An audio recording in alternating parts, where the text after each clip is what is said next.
Bagi yang sembahyang tiap-tiap hari, sebab di dalam sembahyang ada tasbih.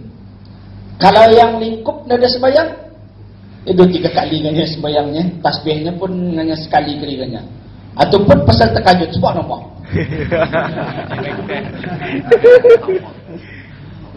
Kalau ini ada tasbih, pasal kan melihat menghadap arah laptop, arah komputer saja.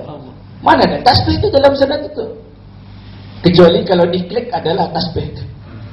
Nanya tidak ada mana akan rajin mengklik. Apa balik beribu-ribu yang akan mengklik tasbih kedua yang malaikat. Background beli tasbih. Tentu ada tasbihnya. Kelebihan sembahyang sunat tasbih selain daripada salah satu cara untuk mendekatkan diri kepada Allah Subhanahu wa taala. Dan kenapa ia dinamakan sembahyang sunat tasbih? Kerana memang banyak kalimah tasbih di dalamnya. Subhanallah paling pendek, yang biasanya kita ngamalkan subhanallah walhamdulillah wala ilaha illallah wallahu akbar. Dan kalau mampu tambah lagi wala haula wala quwata illa billahil aliyil azim. Di akhirnya akan saya beritahukan asal usul kalimah yang terkumpul tadi daripada subhanallah sampai wala haula wala quwata illa billahil aliyil azim. Dan sembahyang sunat tasbih memang amat digalakkan, dianjurkan selain daripada qiyamul lail tadi. Kerana ianya sesuai daripada hadis baginda Rasulullah sallallahu alaihi wasallam, "In istata'ta an tusalliha fi kulli yawmin marratan faf'al." Kalau kita mampu untuk tiap-tiap hari sekali, kerjakan, lakukan. Kalau tidak mampu juga setiap hari Jumat, seminggu sekali, lakukan. Dan kalau tidak mampu juga setiap bulan sekali, sebulan sekali kita ni buat kalau mampu. Dan kalau tidak mampu juga setahun sekali. Dan bagi saya paling minimum setahun sekali ni paling ringan sudah ni. Jangan terlagi lebih daripada tu. Kalau setiap bulan itu barangkali payah sedikit. Terima bolehlah tiap bulan. Laun kah? Walau tak 2-3 kali sebulan laun lah. Kalau sembahyang sunat tasbih sebulan sekali mungkin payah, mungkin. Kalau secara umum lah. Tapi setahun sekali jangan dikurangkan lagi. Sekurang-kurangnya waktu puasa. Sebab banyak kelebihan yang kita ni boleh dapat di dalam puasa. Banyak amalan kita ni boleh lakukan. Sebab itu bulan puasa tu bulan yang banyak rahmat, banyak ganjaran pahala, berkumpul pahala ada di dalamnya. Boleh dikatakan amalan 11 bulan itu boleh dikumpul menjadi satu di dalam sebulan bulan Ramadan. Kerana bulan puasa kita ni boleh khatam, bulan lain mana dah khatam. Kecuali program. Kan habis sebelum namanya? Waktu konbor kan? Ada khatam, sebelumnya ada mau khatam. Ataupun ada acara tertentu. Dan kalau tidak mampu juga, seperti mana dalam riwayat, fa illam taf'al fa fi umrika maratan. Kalau benar-benar iman itu lama, sekali seumur hidup syukur tak. Tapi jangan tunggu waktu nazak. Mana tahu tekanan, aku belum sembahyang sunat tasbihnya. Umur ini sudah lanjut. Cemana kan mampu sembahyang sunat tasbih dalam keadaan umur yang sudah lanjut, usia yang sudah tidak memungkinkan. Bukannya senang nih sembahyang sunat tasbih ni. 300 kali tasbih Pak. Paling cepat setengah jam sekali. Anggarannya saja. Anda tahu bis kita lebih cepat lagi. Macam mana, macam enjin subhanallah alhamdulillah wala ilaha illallah. Atu lagi tu Atu cerita situ. Kelebihannya coba bayangkan, kelebihan sembahyang sunat tasbih.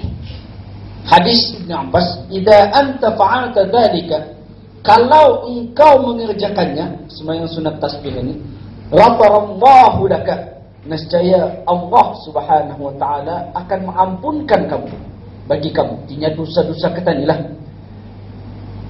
Awalahu wa akhirahu, yang di awal-awal kita ni berdosa kena ampunkan, di akhirnya pun kena ampunkan. Dosa-dosa yang telah lama dulu, zaman-zaman jahiliyah kah? Belum lagi beriman lah maksudnya. Wahadisahu, yang baru-baru fresh masa ni, di malam ada berdosa, malam ni qiyamul lail, okey. mudah-mudahan Allah akan mengampunkan. Ataupun yang kita ni pernah melakukan dosa secara sengaja ataupun tidak sengaja, yang kecil ataupun yang besar, yang tersembunyi ataupun secara terang-terangan, mudah-mudahan Allah akan mengampunkan. Dosa-dosa besar apabila ia berhadapan dengan Allah Subhanahu wa taala, kalau kita diinsaf bertaubat, Allah akan mengampunkan. Kerana sembahyang sunat tasbih bukan calang-calang amalan, mempunyai kelebihannya yang tersendiri. Kecuali dosa yang berhubung kait dengan manusia. Itu Allah dah dapat buat apa.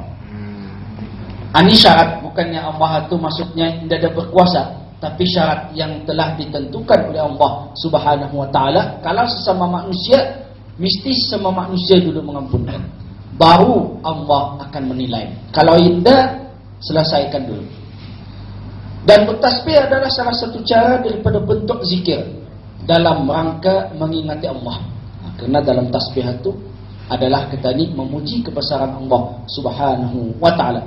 Dan amat rugi sekiranya manusia tidak bertasbih kepada Allah Subhanahu wa taala. Cuba bayangkan, segala yang ada di langit tujuh itu, bumi dan juga segala isi di dalamnya, ni dunia ni segala isi-isinya, batu kaya, laut kaya, papan kaya, apa saja semua sekali, komputer kan,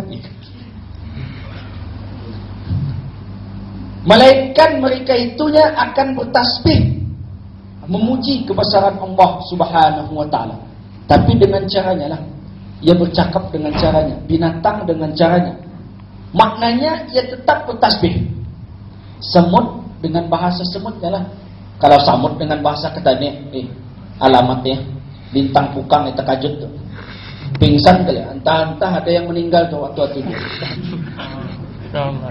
Hanya manusia tidak dapat mengerti dan memahami tasbih mereka itu. Kita ni tidak mampu untuk mendengarnya, ataupun kalau mendengar pun kita ni tidak paham. Hakikatnya semua sekali yang ada di dunia ini, bahkan di langit sekalipun, mereka akan bertasbih memuji kebesaran Allah Subhanahu wa taala. Kelebihan tasbih, orang yang bertasbih ini antaranya akan diampunkan oleh Allah Subhanahu wa taala dan pahala yang besar di sisi Allah. Dan yang kedua, kalimah tasbih adalah suatu kalimah yang amat ringan, tapi berat di sisi Allah Subhanahu wa taala. Kerana sesuai dalam satu hadis daripada Abu Hurairah, kalimatan khafifatan 'alal lisan, dua kalimat yang ringan untuk disebutkan bagi yang beriman. Bagi tidak beriman, ia akan berat dia. Sebab ia tergantung kepada sejauh mana amalan seseorang. Kalimah yang terlalu simpel, subhanallah, walau ia ringan sekalipun, ia akan berat bagi seseorang yang tidak beriman. Seolah-olah subhanallah itu tidak ada dalam kamus hidup kepalanya tu, otaknya tu. Yang ada adalah yang lain. Macam mengingat girlfriend kah, mengingat boyfriend kah. Ini nampak kita ni rasa, akan kita ni rasakan. Sebab itu untuk menunjukkan seseorang itu imannya itu tinggi ataupun rendah, lihat kepada sejauh mana amalannya. Kalau banyak amalannya, itu salah satu tanda imannya itu kuat. Dan banyak lagi, artinya imannya semakin kuat lah. Kalau langsung tidak ada amalan, berarti secara zahirnya dia tidak beriman, ataupun beriman tapi sikit saja. Kerana tidak ada ingat langsung, ingatan kepada Allah itu terlalu terbatas. Seolah-olah Allah itu tidak wujud. Kelebihan-kelebihan yang lain subhanallah itu pun macam dadak. Yang ia tahu adalah kelebihan-kelebihan yang lain.